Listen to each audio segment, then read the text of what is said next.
So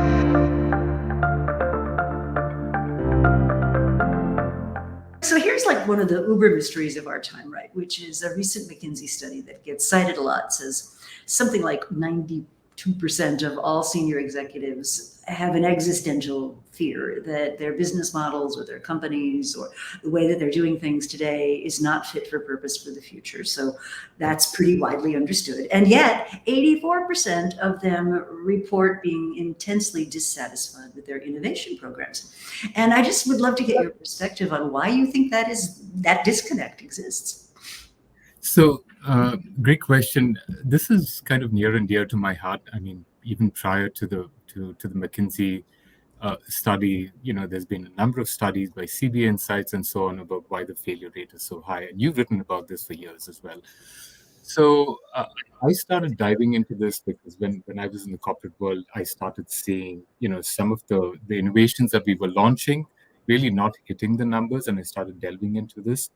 When I started mentoring startups, I was part of a venture studio and also in the corporate venturing program. Uh, a lot of these companies just didn't sort of meet the cut, or products didn't really meet the cut. And so, if you really bucket it down, just from a corporate venturing standpoint, there are five reasons why.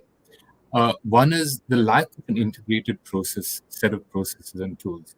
And the world is moving really quickly. So, for example, if you take Ron Adner's ecosystem mapping, and the book that you wrote about seeing around corners, right? I've seen chief strategy officers actually struggle to say, why is my multinational competitor made these strategic acquisitions? Because I just can't fathom why they've done that, right? And so when you understand your ecosystem and that value chain of where you can actually win, that's one example. So we don't have an integrated end-to-end process with a very rapidly changing world. So that's the first element. The second element is mindsets in the corporate world, right?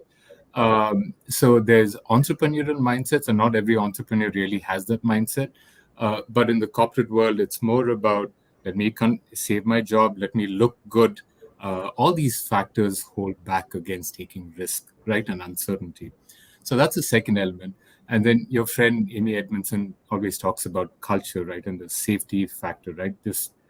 If you want to do risk taking, you got to enable that. I've seen, I know a couple of really successful entrepreneurs, and the organizations that have scaled, they do take risks, and they open with that idea of that failure being okay. It's a good thing, but we learn and we move on from it.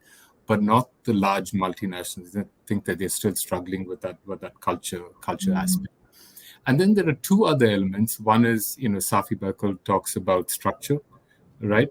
And then the culture of experimentation. So leadership, rather than focusing on opinion, really saying, hey, listen, what experiments? And we see in Amazon doing this really well, Booking.com doing this really well.